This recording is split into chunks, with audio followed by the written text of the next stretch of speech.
Hold on, I got you. What's really good, ladies and gentlemen? It's the OG Buddy Gudandada, aka Chef. I'm here with Mr. Muffins Martinez. Man, fuck that shirt, man. You know what I'm saying? Like, I'm so sick and tired of this Four Horsemen bullshit, ugly fucking artwork this guy be flexing. So listen, I don't care what Muffins Martinez is doing. We said we weren't gonna come back, but we gotta come back. Listen, so there's some stuff. MLW, we'll talk first, then we'll go into NXT with Moose and all that. So, MLW is in a transition point coming into 2026. We kind of briefly talked about Fusion, how we do think it's going to be a weekly show again, because that's what Fusion has been before. So we are excited for that aspect of MLW coming back weekly. Then we have something, more to talk about. But they got a new guy. What's his name? Because I know you said he comes from Australia and he's from a show out there. I know you love your Aussies. Yeah, so Adam Brooks is going to be joining the Battle Riot in January. So, which means at least they're trying to open their doors internationally, other than just Mexican wrestlers, which is a good thing. Now, this guy's not. He's not one of your Aussie Open guys, right? No. He's an Australian wrestler. No, both of the Aussie Open guys are at AEW. Okay, so this guy, now you know his work. Are you excited about W having this guy in the battle in Riot? Well, I'm not 100%, on his work. I've seen some stuff, but when you have other international wrestlers join for one specific thing, it adds flavor to that specific show. And I'm pretty sure there's Adam Brooks fans out there who are interested in watching MLW for the Battle Riot coming in January. Those brings eyes into your product. And you can never go wrong in bringing people into your product. No, listen, we've been kind of vocal about all the luchadors and the luchadors and the luchadors and the luchadors and the luchadors keep going, et cetera, et cetera. And don't forget the luchadors. And exactly. So we've been kind of like, all right, man, enough is enough. Get us some homegrown talent or get us international talent from elsewhere, right? Like, enough is enough. Having this brother come in from the, from the Australia, the other side of the freaking planet. I think it's gonna be dope. I'm not even going to look at his socials, right? I'll pop a picture off IG. At Google Images to put on the graphic for next week. Well, technically this week, even though we're still in the same week we did the last podcast. Merry Christmas, all that good shit, because by the time we drop this, Christmas will be coming up. But I want to see, the cool thing is I don't know his work. So I'm going to come into this fresh, where if he fucking kills it, now I jump on here like, oh, this guy's fucking dope. Exactly. So I'm really excited for this. I want to see what Battle Riot does. I want to see some cool names. The one thing I wanted to bring up to you that kind of surprised me is, I fuck with Josef Samael, right? Like, so he posted a picture of back when he was Josef Samael on MLW. Now, he hasn't posted nothing like that in a while. And I was going to hit him up and talk to him on the side, but then I just kind of wrote like the real El Jefe, but if Josef Samael pops up in Battle Riot, I'm going to lose my shit. I mean, that would be awesome. I'm not even lying to you. Like, that'd be awesome. Some faces from the past. Yes, sir. Even if it's a one-time off thing, it'll be good to see them there, coming out with the Contra music or whatever. And maybe, who knows, we could just see and speculate more, but, maybe Contra will have a good year next year. And, right now there's only 2 members.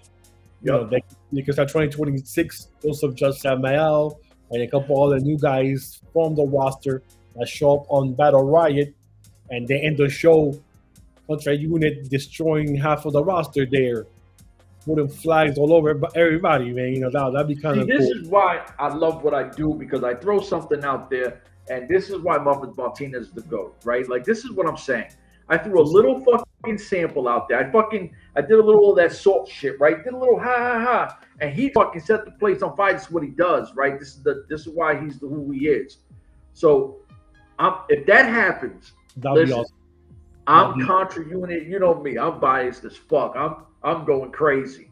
So That'll be NXT, awesome. we recently kind of said, this is why we don't really see Moose or anybody pop up really on NXT and all that. And boom, yo, bro, lately we've been on some next shit. Everything we're speaking about is coming to existence. And what do we say? We say his name, like kind of like Joe Hendry, and Moose pops up on fucking NXT. Moose just popped up, so he's challenging Ethan Page for the North American title. So that was one of those surprises. The biggest surprise of the show was when Thea Hale challenged Blake Monroe for the women's title, and out of nowhere, he does a Sandtown bomb. 1, 2. Blake Monroe is supposed to bring her shoulder up. She doesn't. The referee kind of goes for the 3 count and boom. Everybody is like, okay, what happened? Like the whole place went quiet. And he's pointing at Thea Hale like, you won. And Thea Hale going like, okay, what happened? You won. Dude, like it took a couple of seconds before they played Thea music and she found out that she won. So it's crazy because then the whole place erupted. The fans went crazy with Thea Hale winning. Now, I'm going to tell you something that I saw just this past weekend because I told you, you know me. I sit here and I watch wrestling on YouTube from every company that pops up on my feed. And I told you this EPW wrestling from Mississippi. Okay. Yeah. So they had the champion is Maddie, the American Baddie, is the champion, women's champion there. And she wrestled this little girl called Little Bit. Like this little girl is like 100 pounds wet F anything. 115, right? So she won like a 6-way last week. So now she's get this title match. Natural match, the same thing. Trev, I'm not lying to you. She did a senton bomb on the girl. Referee kind of 1, 2, 3. And everybody just stopped because nobody knew what the hell was going on. And the referee pointed to the girl a little bit. She won the title. So it must be this thing with this move of a senton bomb that people just kind of getting their wind knocked out, or something happened, because the same thing that happened there and the girl won the title is the same thing that happened on Tuesday night with Thea Hale winning the title. So this was they mentioned this is all over everywhere, where this is a complete 100% botch. She was not supposed to win. Blake Monroe was supposed to pop up her shoulder on the 2.5 count. So either she got her wind knocked out when the move happened, and she just kind of got confused for this couple of seconds. But the same thing that happened on Saturday when I saw it was the same thing that happened. So I'm thinking to myself in my head, like, damn, is the senton bomb like the new move that's gonna get banned from the new finisher? New finisher is gonna get banned because you kind of get flabbergasted for a couple of seconds where you get your wind knocked out. So now they're scrambling because we're about to hit the holiday time. So they're about to tape the next 3 weeks of NXT last night. So now they're scrambling because now everything they have wrote for the next 2-3 weeks, they have to rewrite now. Because how did you go and say, oh, the referee made a mistake and we're gonna take the belt back, or we're gonna hold the belt up for a tournament because the girl never kicked out? So now they have a rule that once you get done with all your stuff, you're able to leave. You are being the talent. Now they're passing a new rule that now once you're done with your speaking things or whatever you got to do, you have to stay till the whole show is completely 100% done, just to avoid this type of issue here. So they have like WWE officials came down last night, like Triple H was there, somebody from TKO was there. So scrambling to see what's going to happen, because they can't strip her of the belt because she won fair and square. who they're gonna blame. They can't blame the ref because the ref is doing his job, unless he goes there and literally picks her, or when he goes 3 count, pulls her hand under her elbow or shoulder, to say the shoulder was never, he can't literally pick up her shoulder up. So this is like the biggest botch in a while, where a referee cannot hide it, like it's right there, or pretend that she raised the shoulder even though she never did, which we've seen before in AEW happen recently. So right now the whole show got turned into a tailspin. So now Thea Hale is the new women's champion going into 2026, and nobody knows what's going to happen going forward. But yeah, so this is why you have to watch the shows live, because shit like this happens. So I don't know. I know you've been in the wrestling ring before, and you've taken bumps. So I mean, can you get your wind knocked out from getting a senton if somebody with an elbow or something? Dude, no question. Like, but the thing that I don't get, right? Like, this is somebody who's been doing it for years, and through the motions, I think. See, I try to pay attention. She didn't get knocked out, right? She didn't get knocked out. I'm not sure where the low, how you didn't go, okay, 1, 2, all right, let me just move, right? Like, that's the part that kind of confused me. But it's a botch because Thea didn't know how to react to it, right? Like, he's trying to slow down, and he's, oh, shit, right? Like, I hit, damn. So, I mean, to be honest, it happens. They're humans, right? Like, I mean, they're not going to go into it and say it's a botch. If you're Shawn Michaels, Triple H, and everybody goes to the back, do you blame somebody? Like, you go like, this is your fault? No. Like, this is you? This is on no you? way. Dude, the first question I think that gets asked is when they ask Blake, or that's her name, Blake Monroe, right? Monroe there. The first thing is, are you okay? Did your head hit first? Did it snap back? You're checking for a concussion or something like that. I think that's the first thing that you're doing if you're WWE, is making sure that she didn't get concussed, right? Then after that, you're trying to ask the referee is, well, when you seen her hit, did you pay attention to if her eyes closed? Did they roll back? What was it that you might have missed? Or did you even see her any kind of facial expression, anything? And if the whole thing is no, because her body shielded her face, or I couldn't see, I was just going into my job, there's nothing you can do. You're just making sure everybody's okay. You know what I mean? Like, I wasn't sure if her elbow, maybe when she went down and it snapped, the elbow may have hit her face or her neck, or maybe even down, got a rib or something that might have knocked her wind out. Or, I mean, there's so many things we could sit here and speculate and throw shit out the window. We will never know until somebody says something and say, okay, Blake, what happened? Like, when she went down with her weight, did her weight come all on you? Did she go on the side with the elbow and by mistake elbow you somewhere, like, hit you in the rib or something that you were, kind of, we will never know. Like yourself or whatever.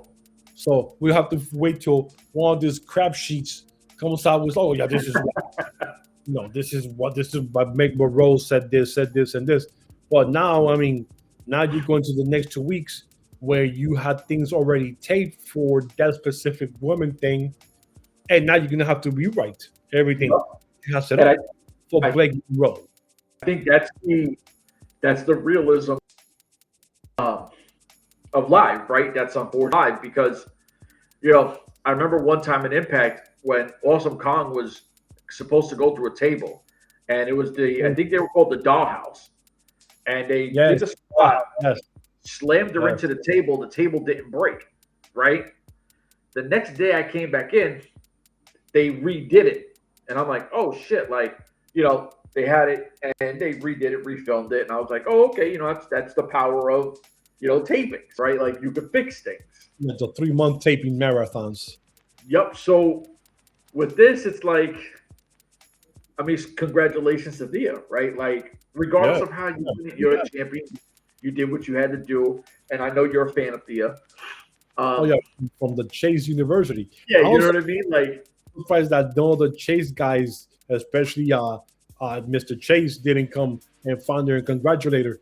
You know, being her like the first female student of Chase University to win a belt. you know, so That's hard. it's dope as shit. It's unfortunate because now everybody goes, well, her only championship so far comes off a botch, right? But Yes, it is what it is. only to people like us that are on top of the business like this that looks at stuff like that.